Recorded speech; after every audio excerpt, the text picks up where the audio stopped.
نحمده ونصلي على رسوله الكريم اما بعد فاعوذ بالله من الشیطان الرجیم بسم اللہ الرحمن الرحیم۔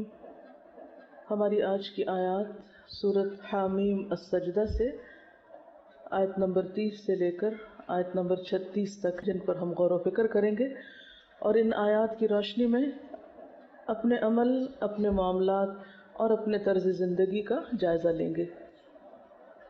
آپ سب جانتے ہیں کہ کلاس کے اس حصے میں قرآن پر غور و فکر اور تدبر ہوتا ہے، اور اس کے اہم نکات دوبارہ یاد دہانی کرائے دیتی ہوں کہ یہ آیات جو یہاں آپ کو کرائی جاتی ہیں، ان کی روشنی میں پھر اپنا جائزہ بھی لینا ہے۔ ہو سکے تو دن کی کسی ایک نماز میں ضرور اس کو پڑھیں، پھر تنہائی میں پڑھیں، اور جب بھی پڑھیں ساتھ ساتھ اپنا جائزہ ضرور لیں۔ جو غور و فکر اب ہوگا، اس کے علاوہ مزید غور و فکر اپنے روز مرہ کے معمولات کی روشنی میں، اور ان آیات کو پڑھتے وقت جلد بازی سے کام نہ لیں، کیونکہ عموماً قرآن کا وہ حصہ جو ہمیں زبانی یاد ہو جاتا ہے، پھر ہم بغیر سوچے سمجھے اس کو پڑھنے لگتے ہیں۔ تو رک رک کر پڑھیں، ٹھہر ٹھہر کر پڑھیں، اور ضرورت محسوس ہو تو ایک آیت کو 2 دفعہ اور 3 دفعہ بھی دہرا سکتے ہیں، جب تک کہ آپ اس کے معنی پر ٹھہر نہ جائیں یا اسے ریلیٹ نہ کر پائیں۔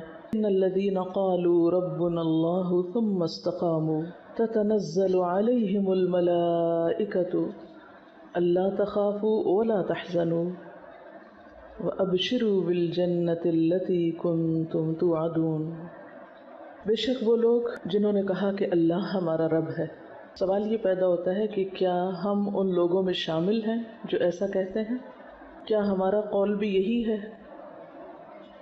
یقیناً ہم سب یہ کہہ دیں گے کہ ہاں، ہم بھی یہ کہتے ہیں، لیکن کیا واقعی جب ہم کہتے ہیں تو اس کو سمجھتے بھی ہیں؟ یہ کہنا کہ ربنا اللہ، اللہ تعالیٰ کے ساتھ گہرے تعلق کا اظہار ہے۔ یہ صرف چند الفاظ کی تکرار نہیں، یہ کوئی معمولی قول نہیں۔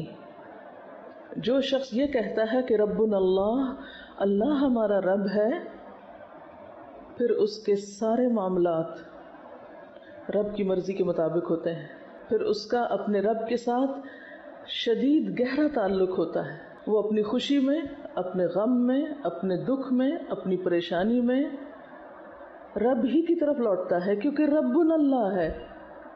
اور رب کا معنی آپ سب جانتے ہیں کہ کیا ہوتا ہے؟ جو پرورش کرتا ہے، جو ذرے سے کمال تک پہنچاتا ہے، جو سب کچھ کر سکتا ہے۔ تو اللہ کو رب کہنا کوئی معمولی جملہ نہیں ہے، اور پھر صرف کہنا نہیں، اس کو ماننا بھی۔ ذرا سوچئے اپنی روزمرہ زندگی کے حالات کو، ذرا ڈالیے نظر ایک اپنی مشکلات پر، اپنی الجھنوں پر، اپنی پریشانیوں پر۔ کس کس موقع پر، کس کس مشکل کے حل کے لیے واقعی اپنے رب کو رب مانا، اور رب ہی سے مدد لی، اور اسی کی طرف رجوع کیا، اور اس یقین کے ساتھ کہ وہ سب کچھ کر سکتا ہے۔ انبیاء علیہم السلام تو اپنے غم، اپنے دکھ، اپنے شکوے، اپنے سب کچھ اپنے رب ہی کے سامنے کرتے تھے۔ ہمارا طرز عمل کیا ہے؟ جب ہم پر کوئی مشکل آتی ہے تو ہم کس کی طرف دیکھتے ہیں؟ جب ہمیں کوئی بات سمجھ میں نہیں آتی تو ہم کس سے مدد لیتے ہیں؟ رب وہ نہیں جو صرف رزق دیتا اور ہمیں صبح شام کھانے کو دے رہا ہے۔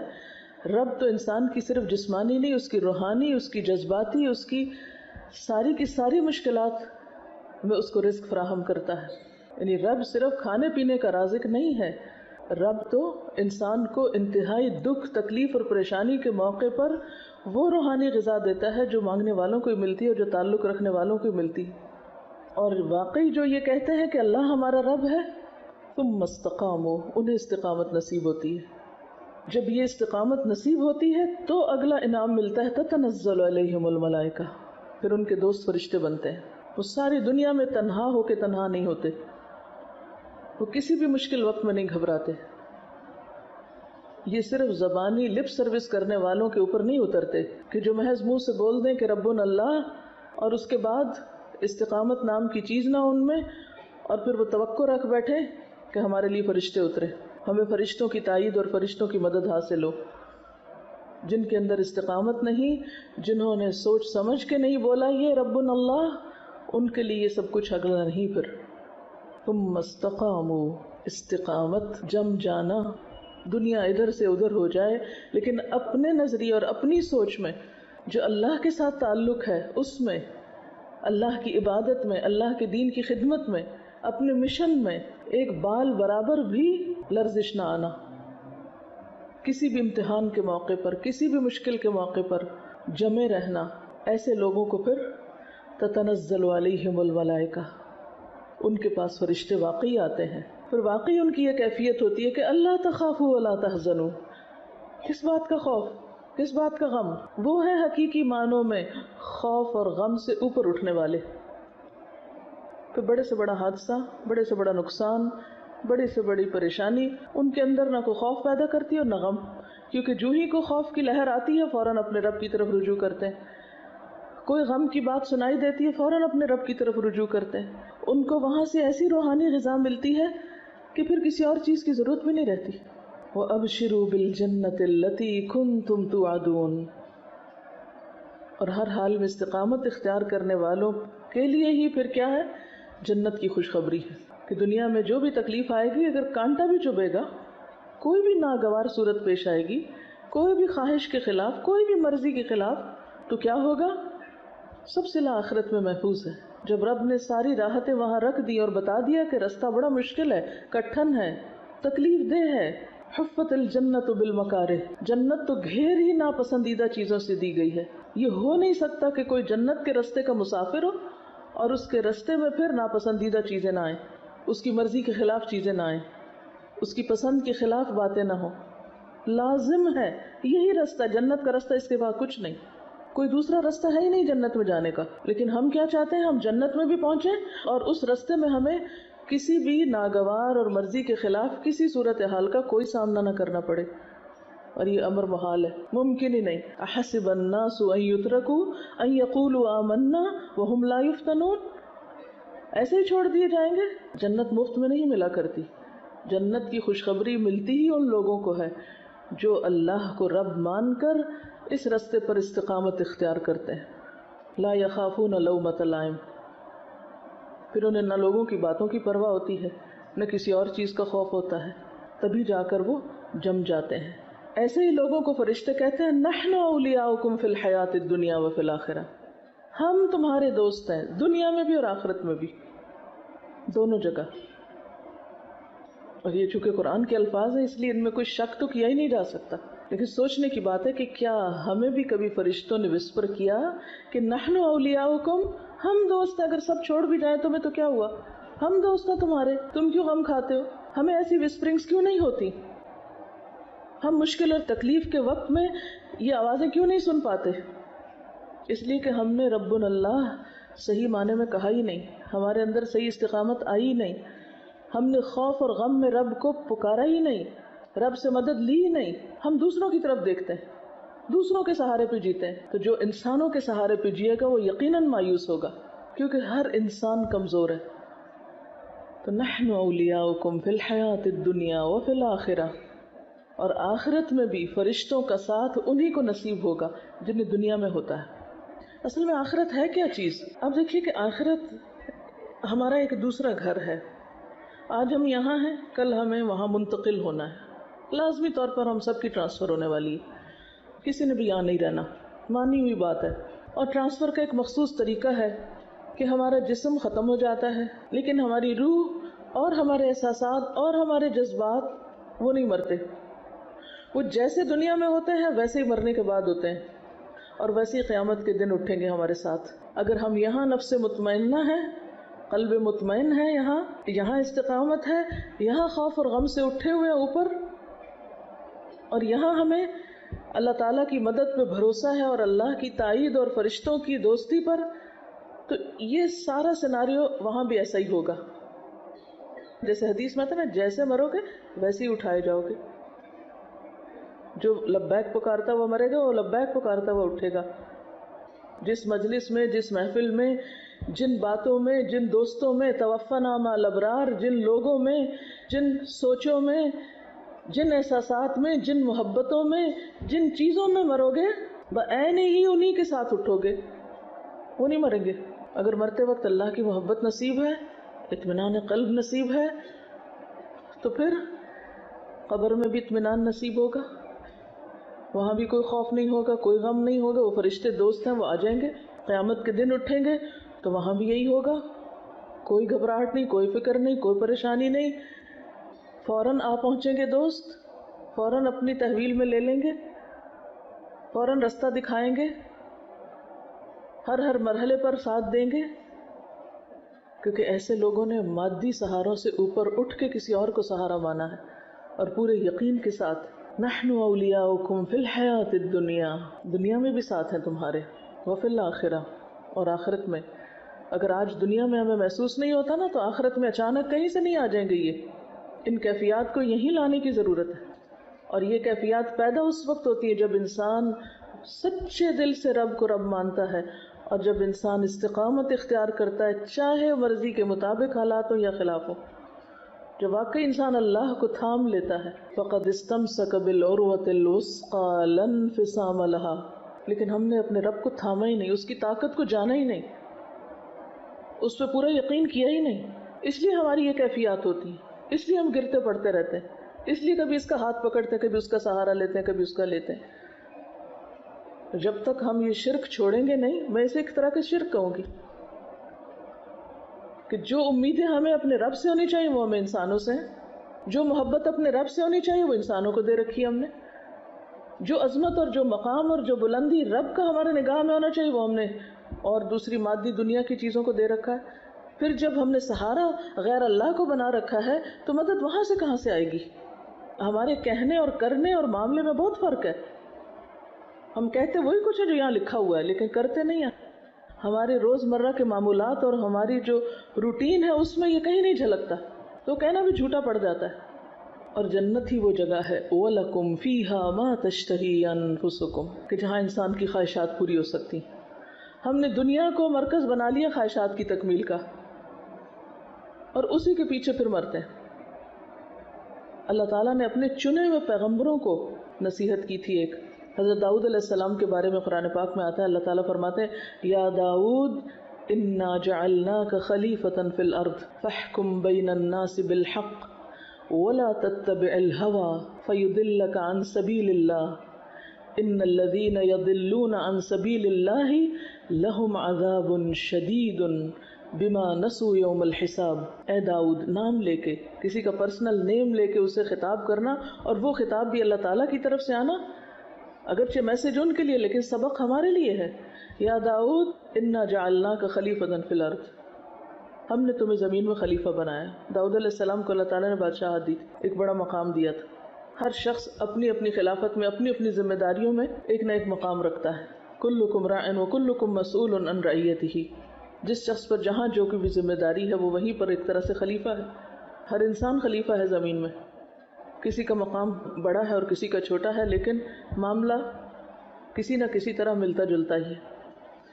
تو انا جعلناک خلیفۃ فی الارض، جو بھی کوئی ذمہ داری انسان کو ملتی ہے، چاہے وہ بحیثیت طالب علم کی ہو، بحیثیت استاد کی ہو، کسی بھی طرح سے، وہیں سے انسان کا امتحان شروع ہو جاتا ہے۔ فاحکم بین الناس بالحق، انسانی معاملات میں حق کا ساتھ، حق بات، ولا تتبع الہویٰ، خواہشات نفس کی پیروی نہیں۔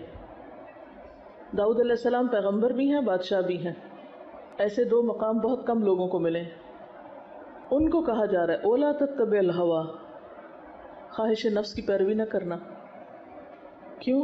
فیضلک عن سبیل اللہ، جب دل کی ماننا شروع کرو گے اللہ کا رستہ گم ہو جائے گا، صحیح رستہ نہیں ملے گا، اور نتیجہ کیا ہوتا ہے؟ ان الذین یضلون عن سبیل اللہ، جو لوگ اللہ کا رستہ کھو بیٹھتے ہیں، لہم عذاب شدید، چاہے ماضی میں وہ کیسے بھی نیک رہے ہوں، لہم عذاب شدید۔ کیوں؟ بما نسوا یوم الحساب، ساری خرابی یہاں سے آتی ہے کہ انسان حساب کتاب کا دن بھول جاتا ہے، اور جب حساب کتاب کا دن بھول جاتا ہے تو پھر باقی کیا رہ جاتا ہے انسان کے پاس؟ جو دل میں آئے کرو۔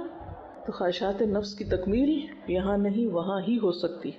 تو خواہشات نفس کی تکمیل میں اللہ کے حکم کی خلاف ورزی، اللہ کا راستہ چھوڑ دینا، وَلَكُمْ فِيهَا مَا تَدَّعُونَ، اور تمہاری خواہشات سے آگے بڑھ کر جو چاہو گے، جو مانگو گے، جو پکارو گے وہ مل جائے گا۔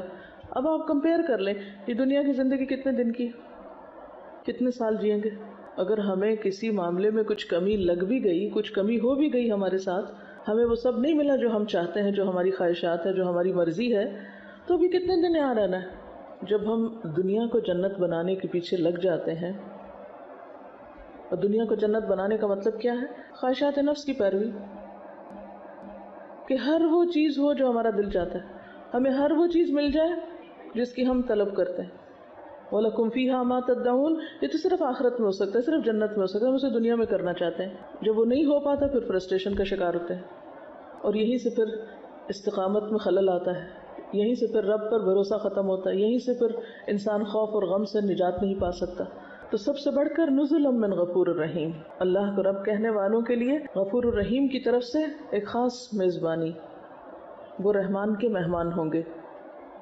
اب دیکھیے کہ دنیا میں دنیا کے بادشاہ یا دنیا کے بڑے لوگ کس کو اپنا مہمان بناتے ہیں؟ چور ڈاکو کو، ہر غلط کار کو، ہر ایرے غیرے کو، ہر راہ چلتے کو۔